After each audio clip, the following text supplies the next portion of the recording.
Hi guys, this is Donna with Love Rocks, and we got another video here for a rock that I did.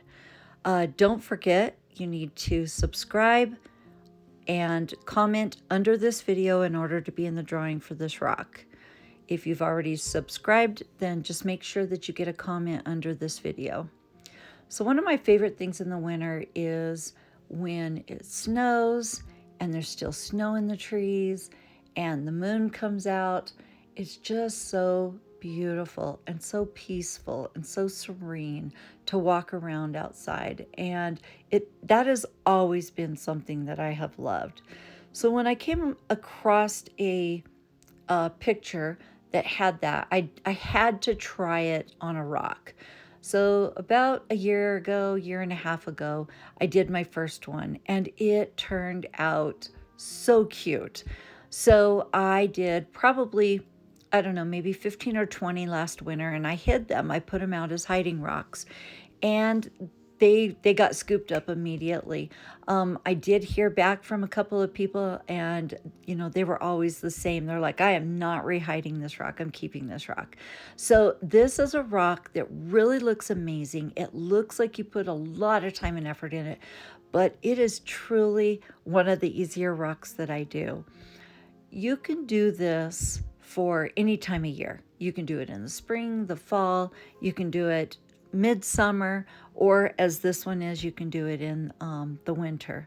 So blue skies in the winter with snow is just absolutely beautiful. So that's what I started with. I started with my ink blue, covered the rock. It really is good to let it dry as much as possible. Get it as dry to the point that it's just barely tacky before you start adding the white. I didn't have time to let this one dry, so you'll see that I had a little bit of trouble keeping those darks on the outside, but using a little finger sponge, I was able to go ahead and keep the light in the middle and try to keep as much dark on the outside as possible. Reason being is when you start putting in your trees and when you start putting in those stark white snow flakes and the hills, it really stands out.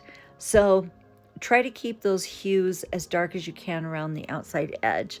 I kind of let it sit for a little bit while I was doing this, and I kind of added a little more color here and there. But to be honest with you, I really should have let this rock dry some more before I started adding that white to it.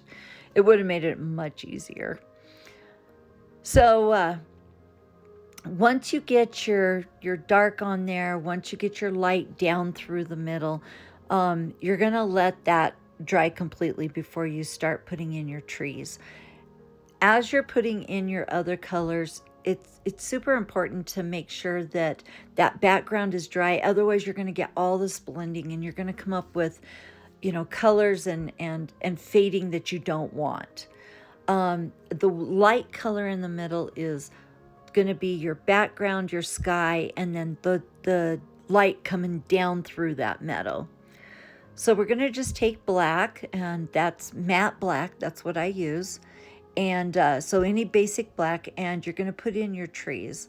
I put in 3 on one side, 3 on the other, because I really want to be able to show that moonlight coming down through the middle of the meadow and the break in the trees right there.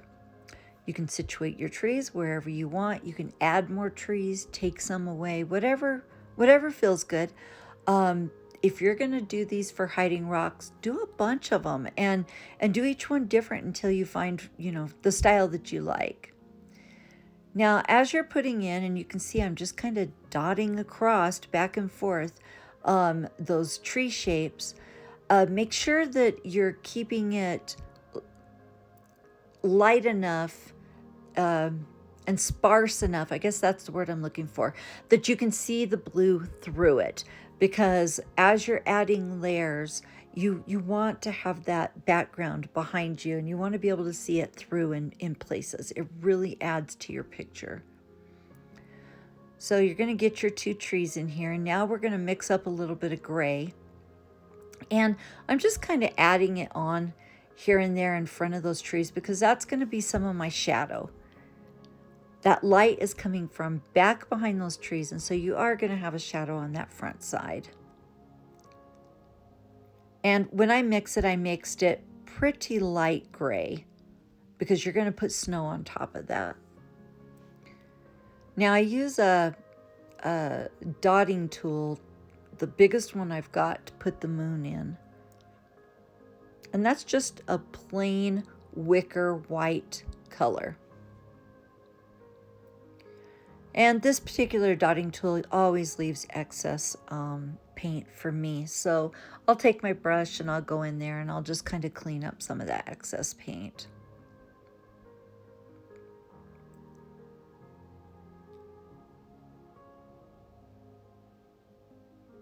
Okay, once you get that cleaned up, that looks nice. We're going to go back and we're going to start working on some of that snow in front of the trees. And you'll see, just dot it in so that, you know, it's kind of sparse and you don't want it to be too uniform, is the word I'm looking for. Just kind of add it in there.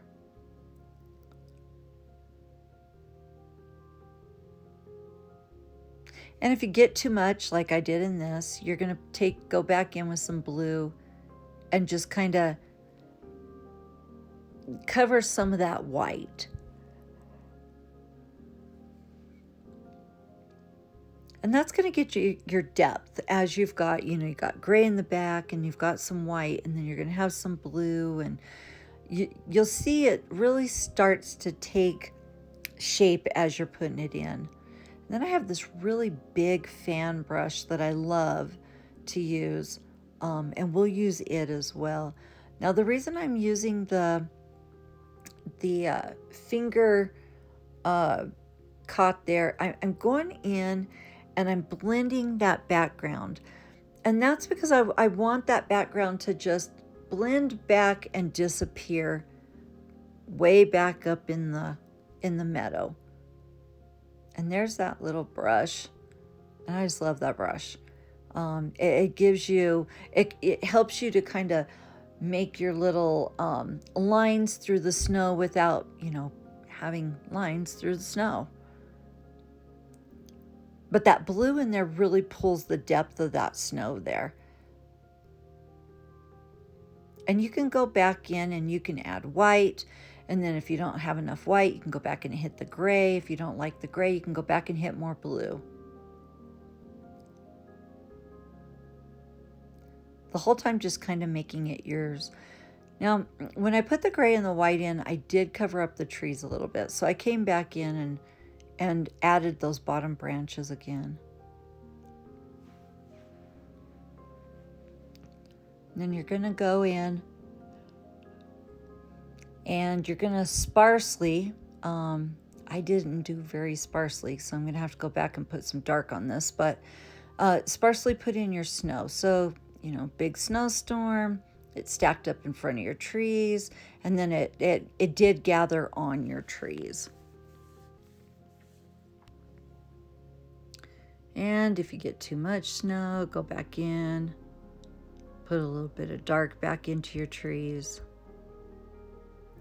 And the one thing that keeps your trees looking like trees is to have a little bit of the, little bit of your center branches showing. You want to be able to see that. And of course, not a straight line all the way down, but you do want to be able to see that there's a trunk in there somewhere. And just play with those trees and go back and forth until you get it, you know, the right amount of snow and the right amount of dark.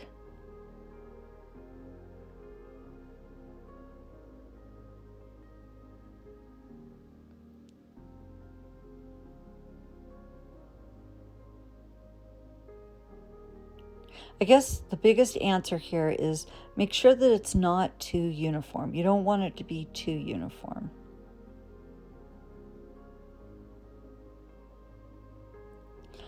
I probably won't be putting another video out until after the first of the year. I'm going to be spending some time with my family this next week. So this is probably the last video for the year. But I do hope that you guys take the chance to try this one and see how much fun it is and how easy it is to build. I guess if I have to give you any advice, it would be don't take this one too seriously. Like really just, it's as easy as it looks. Just kind of skip around with the colors and just kind of shake your hand as you're putting in those tree branches. Now we're going to put in some snow. This is going to be your flakes. And you want big ones and little ones. I might have overdone a little bit on this one. Looks like there's quite a few flakes.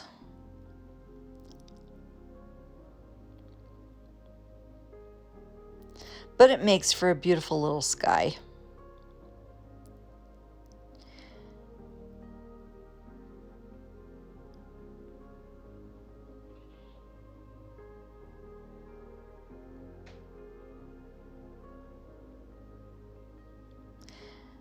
And really, you know, that's about it right there. You're looking at how difficult this is. That's it.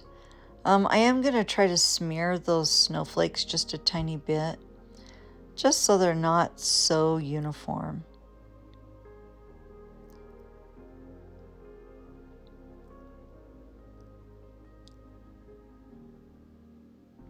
This is such a fun project.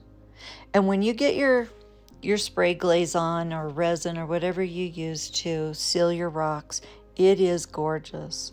Well, guys, I want to wish you all a very Merry Christmas and a Happy New Year. And I hope you come back at the first of the year to see the next video. Thank you.